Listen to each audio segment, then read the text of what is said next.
In today's lesson, we're going to talk about solving quadratic equations. But before we get there, we need to do a little bit of background knowledge. Recall that quadratic equations have the standard form y is ax squared plus bx plus c. A, b, and c are all numbers. They can be whole numbers, fractions, decimals, anything. Okay?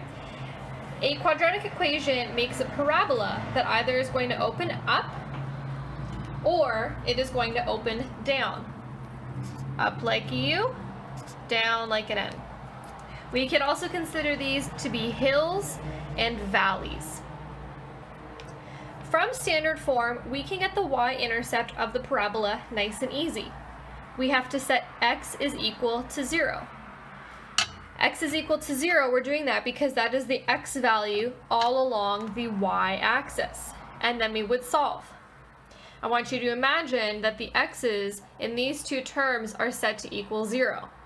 Well, that means that the whole term is equal to 0, and we just have an equation y is equal to c. And therefore, our y-intercept will always be c. Let's look at a couple of examples where you can really see that the c value of your parabola is your y-intercept. I have one example here. Y is equal to x squared plus x plus 2. Desmos has drawn this parabola for me, and I can see that my y-intercept is at the point 0, 2. 2 happens to be my c value. Let's look at another one. Y is equal to negative 3x squared plus xx minus 1. Okay, I can see my parabola here. I look at my y-intercept, and it is at negative 1 once again, which is our c value. If you want to look at a more generic parabola here, I have just written out y is equal to ax squared plus bx plus c. This is a very generic term, and I have added sliders for a, b, and c so that they can be whatever number I want them to be. Talking about how these values affect the shape of the parabola will come later. But the reason why I have done this is so that if I hit play on c, we can follow the parabola up and down, and we can see that all that is changing is the y-intercept. You might think that it's looking like it's shifting up and down, which is correct. More accurately, what we're talking about is the fact that the y-intercept is what's shifting up and down. And so that's a really easy way to grab the y-intercept, is just by looking at the c value of the parabola. From factored form, we can get the x-intercepts, which are also called the zeros of the parabola. To do this, we need to set y is equal to 0 because that is the y value all along the x-axis. And then we can solve. This is called solving a quadratic equation. So whenever you see problems that say solving a quadratic equation, this is what you are being asked to do. Typically, when you solve a quadratic equation, you are going to be solving by factoring. That is the most effective way to do it because, again, solving is when we are looking for the x-intercepts or the zeros. So factored form of a parabola is really useful because it helps us determine where the x-intercepts are. We can see here, let's look at a couple of examples. So in example 1, x minus 2 times x plus 5. Well, we can see that our first x-intercept is at negative 5, which is the opposite of x plus 5.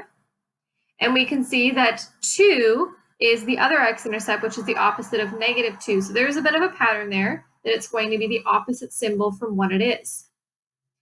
Let's look at another example, x plus 1 times x plus 3. We can see right here, our first x-intercept is at negative 3, which is the opposite of x plus 3. And we can see that the second x-intercept is at negative 1, 0, which is the opposite of positive 1. So we have a negative 1 and negative 3, the opposite of positive 1 and positive 3. Okay. Our final example is this is the factored form where we have a squared, x minus 9 squared. And this is what this parabola looks like. It is just touching, it's just kissing our y-axis here. And you can see that there's one and only one x-intercept. It's only going to touch it once, no matter how far I zoom in. It's only touching it here, and that's at the value 9, x minus 9 squared.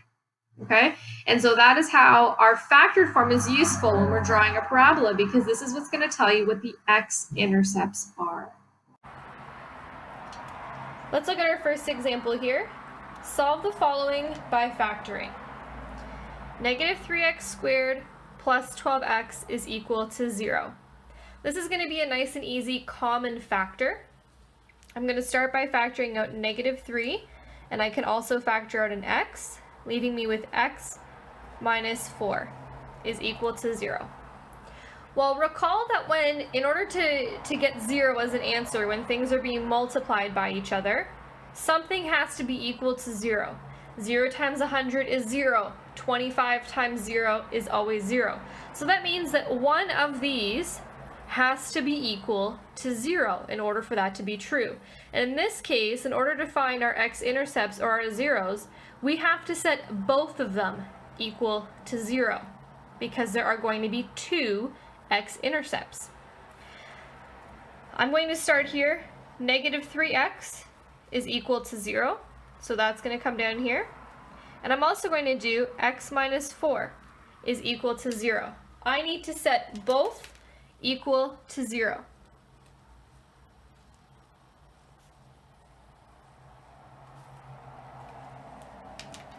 And then I can solve the equations. Negative 3x is equal to 0. I can divide both sides by negative 3, leaving me with x is just equal to 0. X minus 4 is equal to 0.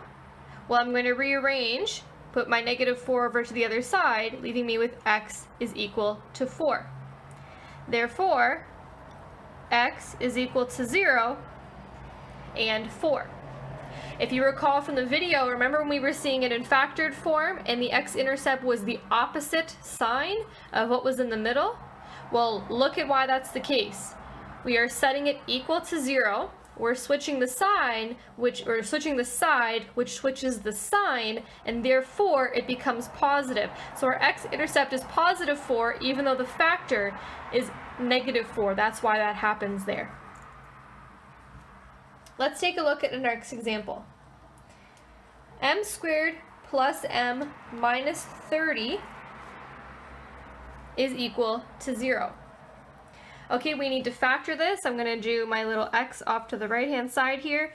I need two numbers that add to 1 and multiply to negative 30. Those numbers are going to be 6 and negative 5. My factored form is then going to be m plus 6, m minus 5 is equal to 0. And just like we did up here, we need to set both of our factors equal to 0. So I can have m plus 6 is 0, m minus 5 is 0. I'm going to rearrange. M plus 6 is 0, I move my positive 6 over to give me m is negative 6. M minus 5 equal to 0, I rearrange, pull that over. M is equal to 5.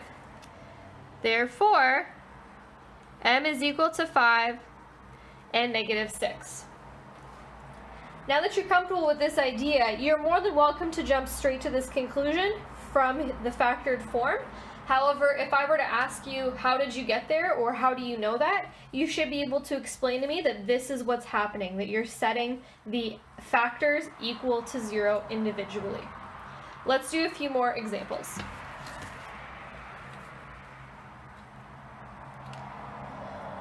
Negative 7a minus 6 is equal to negative 3a squared.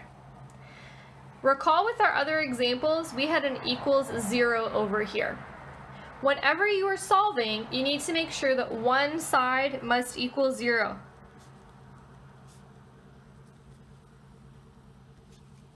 And therefore, I need to rearrange and I need to bring my negative 3a squared over to the other side of my equation. Because it's a squared, I'm going to put it my first term. So it's going to become a squared minus 7a minus 6 is equal to 0. Let's go ahead and factor. I'm going to draw my x here. I need two numbers that add to negative 7 and multiply to negative 18. Those two numbers are negative 9 and positive 2. I'm going to factor by grouping. 3a squared minus 9a plus 2a minus 6 is 0. I'm going to pull a 3a. That leaves me with a minus 3 plus 2a minus 3. And so my factors are 3a plus 2a minus 3. Okay, I can go ahead and rearrange. I'm just going to pull these over here. In my first one, a minus 3 is 0, and therefore a is equal to 3. In my second factor here, 3a plus 2 is equal to 0. 3a is equal to negative 2, and then a is negative 2 over 3. This is just a gentle reminder that your x-intercepts do not have to be whole numbers. They can be fractions, they can be positive or negative, and it doesn't have to be x, it can be any variable, but we know that a equals 3 and a equals negative 2 over 3 are our two x-intercepts. 4x squared plus 20x plus 25 is equal to 0. Again, I'm going to factor by grouping. I'm going to set up my x here. I need two numbers that add to 20 and multiply to 100. In this case, it's 10 and 10.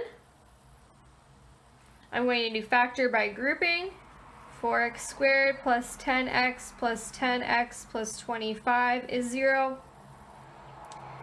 I'm going to pull out a 2x here, leaving me with 2x plus 5. And I'm going to pull out a 5, leaving me with 2x plus 5. I bring these together, 2x plus 5 times 2x plus 5, which is the same thing as 2x plus 5 squared. And remember, just like we saw in that video, anytime you have something that is squared, that means that it's only touching the x-intercept once, because there's only one unique factor that we need to set equal to 0 here. 2x plus 5 is equal to 0. There's only one thing. I'm not going to do it twice. It would give me the exact same answer. I'm just going to do it once, and that's why there's only one x-intercept. Let's rearrange here. 2x is negative 5, so x is negative 5 over 2.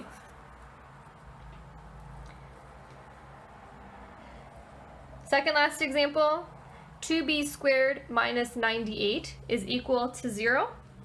I'm going to start by common factoring out 2, leaving me with b squared minus 49 is equal to 0. We have a difference of squares here, so I can break that down really fast.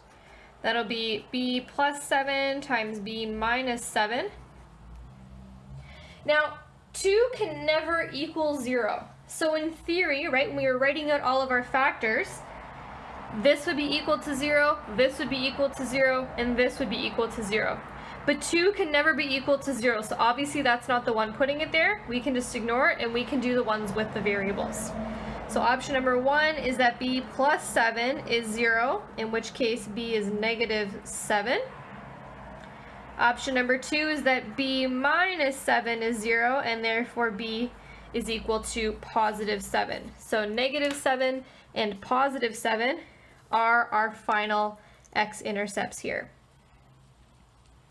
And another really quick one, 49y squared is equal to 25. Remember, first things first, we need to rearrange so that our equation is equal to 0. I'm going to do 49y squared minus 25 is equal to 0, and we can pretty quickly see that we have a difference of squares. Okay? Difference of squares, we take the square root of this one, so that'll be 7y.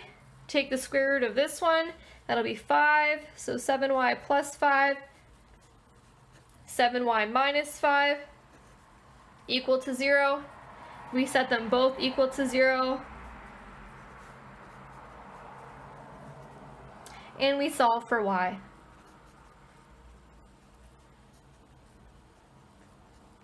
Our first 0 here is y is equal to negative 5 over 7. Let's do our second one here.